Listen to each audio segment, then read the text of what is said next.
బాబుకి వస్తుంది, స్వామి డేరా బాబు అనేక మందిని రేపు చేసి హత్యలు చేశాడు, వాళ్ళకి బెయిల్ వస్తుంది.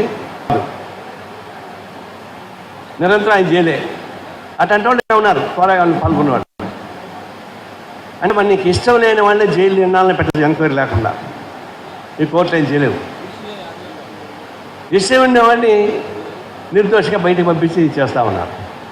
అందులో ఇప్పుడు కొత్త చట్టంలో కూడా పార్లమెంట్లో దీన్ని ఉపయోగించుకొని రాబోయే రోజుల్లో జాగ్రత్త, నన్ను వ్యతిరేకిస్తే మీకు పాత కేసు ఒకటి ఉంటాయి, ఆ కేసును జైల్లో పెడతాం, లోపల పడేస్తా అని చెప్పేసి బెదిరింపులు వస్తాం. అంటే ఇది ఎన్నికైన ప్రభుత్వాలను కూడా, ఎన్నికైనటువంటి ప్రధానమంత్రి ముఖ్యమంత్రితో సహా మేము జైల్లో పెట్టడానికి సిద్ధంగా ఉన్నామని చెప్పేసి బిల్లు ఒక పాస్ పెడతా ఉన్నారు. నిన్న గొడవ పెట్టారు. అంటే జరిగేదేంటి? రేపు రాబోయే రాహుల్ గాంధీ ప్రధానమంత్రి అవుతాడు కాబట్టి జైల్లో పెట్టచ్చు. ఎందుకంటే ఆయన కేసు ఉన్నాయి, చాలా కేసు పెట్టి పడేస్తారు లోపల. అంతేగాని జగన్మోహన్ రెడ్డి బెటరు, ఎందుకంటే ఆయన కాపాడుతాడు కాబట్టి. అంటే ఈ రాజకీయాలలో ఇష్టాయిష్టంగా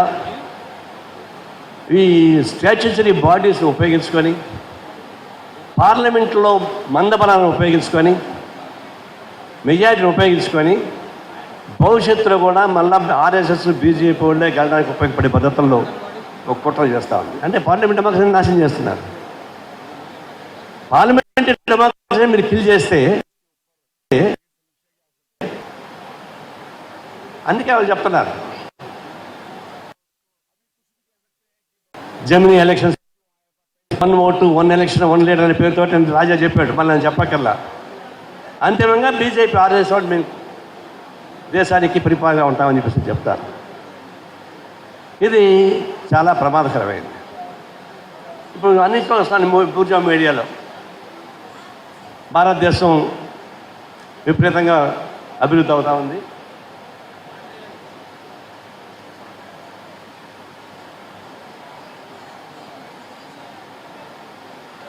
ప్రపంచంలో 3వ దిశగా మేము వస్తున్నాము. చూసాము మేము వచ్చినాక జిఎస్టీ ఎట్లా పెరిగిపోయిందో. ఇప్పుడు 22 లక్షల కోట్ల రూపాయలు జిఎస్టీ ద్వారా మేము రాబడి తెచ్చామని చెప్పేసి చెప్పుకుంటా ఉన్నారు. ఇప్పుడు నేను అడిగేది ఏంటంటే, ఈ 22 లక్షల కోట్ల రూపాయలు సామాన్య ప్రజానీకం ఎంత వసూలు చేశావు, కార్పొరేట్ కంపెనీని ఎంత వసూలు చేసి చెప్పడం లేదు. ఒకవైపు 33% ట్యాక్స్ పే చేసే వాళ్ళని, కార్పొరేట్ కంపెనీస్ని 22% తగ్గించాడు. దాదాపు 10% ట్యాక్స్ వాళ్ళకి ఎగ్జామ్స్ ఇచ్చాడు. అది కొన్ని వేల కోట్లకు పోతుంది. అది కానీ ఈ చెప్పులు అందరూ వాడతారా? పేదవాళ్ళు మొదలుకొని మహారాజుల దాకా, పిల్లలు మొదలుకొని అడిగిన ట్రైబల్స్ దాకా చెప్పులు లేకుండా ఉండలేరు కదా. దీనిపైన ఒకప్పుడు 5% ఉండింది ట్యాక్స్, ఇప్పుడు 12% నుంచి 18% పెంచాడు. అంటే పేదవాళ్ళు వాడేటువంటి చెప్పుల పైన 5% నుంచి 12%, 18% పెంచాడు. 33% ఉన్నటువంటి ట్యాక్స్ పైన 20% తగ్గించాడు. కాబట్టి 22 లక్షల కోట్ల రూపాయలు ఎక్కడి నుంచి వచ్చినాయి? అన్న జనం నుంచి వచ్చింది. ఇక్కడ ఉండేవాళ్ళు కూడా మీరు ట్యాక్స్ పే చేశారు. అంత ముందర కూర్చున్న వాళ్ళందరూ నల్లగా ఇంటికి ఉన్నాయి. అది నలుపు కాదు, రంగు, డై వేసుకుంటారు. అంతా డై వేసుకుంటే అంతా నల్లగా కనిపిస్తారు, కుర్రల్లా కాకుండా. ఆ డై కొంటే ఎంత అవుతుంది తెలుసా ట్యాక్స్? జిఎస్ ఎంత కడుతున్నారు? చచ్చిపోయే శవాన్ని మొదలుకొని పేదవాళ్ళు వాడే మందులు మొదలుకొని అన్నీ కూడా జిఎస్టీ పేరుతో వసూలు చేస్తున్నారు. నీకు జనాభా ఎక్కువ ఉంది కాబట్టి ఎక్కువ కడతారు. మ్యాథమెటికల్ థియరీ ఏంటంటే, ఎక్కువ మందిగా తక్కువ వసూలు చేసినా పర్వాలేదు, ఎక్కువ సంపాదించే తక్కువ వసూలు చేసుకోండి అంటాడు. అంటే ఏంటి? వాళ్ళ దగ్గర డబ్బులు ఉంటే మీకు ఎన్నికలు ఇస్తారు వాళ్ళు డబ్బులు. పేదవాళ్ళు ఇయ్యరు కదా. ఇప్పుడు ఏదో వీళ్ళ దగ్గర గుంజుకోండి, డబ్బులు ఉండేవాళ్ళు క్షమించండి, వాడు ఎన్నికలు మీకు మూటలు ఇస్తాడు, సరిపోద్ది అనిపిస్తుంది. అదొక ప్రమాదకరమైన సిద్ధాంతాన్ని పెట్టి దేశం అభివృద్ధి అయిపోతుంది అంటే దేశ అభివృద్ధి కాదు, కార్పొరేట్ కంపెనీలు అభివృద్ధి అవుతూ ఉన్నాయి. అదానీ అభివృద్ధి అవుతున్నాడు, కార్పొరేట్ కంపెనీలు అభివృద్ధి అవుతూ ఉన్నాయి. ఇది ఒక పెద్ద కుట్ర. ఇప్పుడు స్మార్ట్ మీటర్స్ వచ్చాయి, తెలంగాణలో స్మార్ట్ ఉన్నాయి, కానీ ఈ గవర్నమెంట్ ఒప్పుకోలేదు కాబట్టి అవుతుంది. స్మార్ట్ మీటర్స్ అంటే రైతులు వాడేటువంటి వ్యవసాయానికి కానీ లేదా ఎండ్లకు కానీ వాడేటువంటి మీటర్లు మార్చేస్తున్నారు. ఆ మీటర్లు ఎవరి దగ్గర కొనాలి? అదాని దగ్గరే కొనాలా, బయట కొనడానికి వీల్లేదు. పోల్లు వాళ్ళ దగ్గరే కొనాలా. బయట 10,000 రూపాయలకి పోలు వస్తే వాడు ₹1,00,000 అమ్ముతున్నాడు. 33 kV ట్రాన్స్ఫార్మర్ అది ₹1,00,000 బయట దొరికితే 3 లక్షలు పెట్టుకొని కొనుక్కోవాలి వాడి దగ్గరనే. 1000 కెపాసిటీ ఉన్నది. వాడు ₹1 కోటి లెక్క చెప్తే 1,40,00,000 పెట్టి కొనుక్కోవాలా. తీగలు, వైర్లు కూడా అంతే. అంటే వాడు మీటర్లు ఏమో విష్ణు చక్రం తిరుగుతాయి, విష్ణు చక్రం ఎట్లా తిరుగుతుందో అట్లా తిరుగుతాయి మీటర్లు. రెండోది వాడికి కావాల్సినంత ఇది 20 ఏళ్ళ పాటు రాష్ట్ర ప్రజానీకం మోసి ₹2,00,000 కోట్ల అదానీ కంపెనీకి పోయేటట్టుగా అగ్రిమెంట్ చేశారు. ఆ అగ్రిమెంట్లో భాగంగానే న్యూయార్క్లో ఒక అవినీతి బయటపడింది. ఆనాడు ఉన్నటువంటి జగన్ గవర్నమెంట్కి లంచం ఇచ్చారు. దాని ఫలితంగా అదానీ కంపెనీకి విద్యుత్ ఒప్పందం కుదిరింది. దానివల్ల 20 ఏళ్లలో ₹2,00,000 కోట్ల అదనం భారం ప్రజల మీద పడుతుంది, లాభం వాడికి వస్తుంది. అది న్యూయార్క్ కోర్టులో నమోదు అయిపోయింది ఆ కేసు.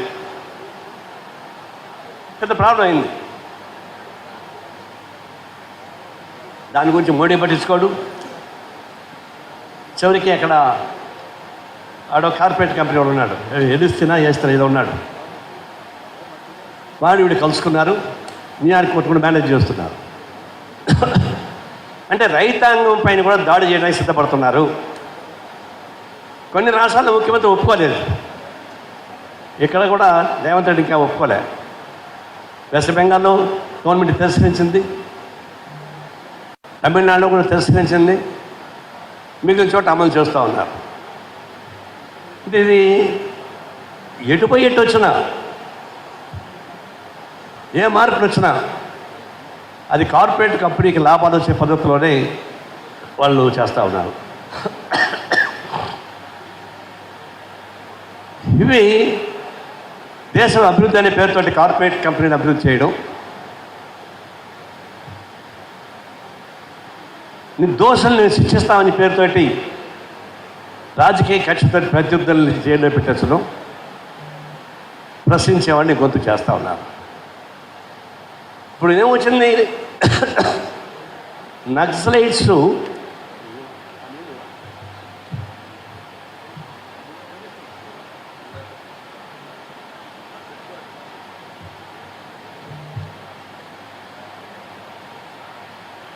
ఆపరేషన్ కగారు మీకు తెలుసు కదా, 2026 నక్సలైట్ ఫ్రీ ఇండియా చేస్తామని చెప్పాడు. అంటే నక్సలైట్లు లేకుండా చేస్తూ ఉన్నాడు, అవసరం చంపేస్తున్నాడు. నక్సలైట్స్ అనేది వాళ్ళు టెర్రరిస్టులు కాదు కదా, టెర్రరిస్టుకి ఒక ఫిలాసఫీ ఉండదు. బట్ నక్సలైట్కి ఒక ఫిలాసఫీ ఉంది, మార్క్సిస్ట్ లెనినిస్ట్ ఫిలాసఫీ ఉంది, అంతర్జాతీయ స్థాయిలో ఒక బేస్ ఉంది. ఈ భారతదేశంలో ఒక సైద్ధాంతిక ఆర్థిక విధానాల్లో ప్రత్యామ్నాయమైనటువంటి విధానం వాళ్ళది. అయితే వాళ్ళ ఆచరణ మనం ఒప్పుకోం, నక్సలైట్ ఆచరణ మనం వ్యతిరేకం. అది కరెక్ట్ కాదని చెప్తున్నాం. అది విభేదం. రాజకీయాల విభేదాలు ఉంటాయి, శత్రుత్వాలు ఉండవు, విభేదాలు ఉంటాయి. దాన్ని ఓడించుకో. మేము ఆర్ఎస్ ప్రమాదం చెప్తున్నాం, అది ప్రచారం చేస్తున్నాం. కమ్యూనిస్టులు అయిపోయిందన్నారు, ప్రచారం చేసుకోండి. అంటే అది చేపట్టే చంపేస్తా ఉండేది కొద్దిగా తట్టుకుతుంది. అంటే నక్సలైట్లను చంపాలంటే నేను ఇక్కడి నుంచి ఛాలెంజ్ చేస్తున్నా. దానిలో మనుషులను చంపొచ్చాము కానీ నక్సల్సాన్ని చంపడానికి మీ చేత కాదని మాత్రం గట్టిగా చెప్పగలను. అయితే వాళ్ళకి తెలుసు అది కూడా. వాళ్ళ ఉద్దేశం ఏంటి? అడవి సంపద చాలా బ్రహ్మాండమైన సంపద. ఇప్పుడు మణిపూర్ మేము బయలుదేరి పోయి చూసాం. అడవి చాలా సంపద ఉన్నాయి. అది కార్పొరేట్ క్యాపిటల్కి అప్పగించాలా. ఇప్పుడు మన నక్సలైట్ నాయకుడిని చంపారు, నంబాల ఈశ్వరుని. అదే రోజే 22,000 ఎకరాల అడవి భూమిని అదానికి అప్పగించారు. సేమ్ డే శవం అక్కడ ఉంది. అంటే వాళ్ళ ఉద్దేశం ట్రైబల్స్ అడవుల్లో ఉండకూడదు. ట్రైబల్స్ అడవులో ఉంటే వాళ్ళని ఆ భూమిని అప్పగించడం సాధ్యం కాదు. కాబట్టి నక్సలైట్స్ వాళ్ళ సపోర్టు ఆ పేరుతోటి చిత్తం శివుడి పైన, చూపు ప్రసాదం పైన పేరుకు నక్సలైట్లు ఆ పేరుతో గిరిజనులు మొత్తం ఖాళీ చేస్తూ ఉన్నారు, చంపేసి. కొన్ని గిరిజన తిరగబడి వాళ్ళని చంపేసి నక్సలైట్లు ముద్ర చేస్తున్నారు. కాబట్టి అడవి సంపద మొత్తం కార్పొరేట్ కంపెనీకి అప్పగించడానికి ఉపయోగపడే పద్ధతిలోనే ఆపరేషన్ కాగా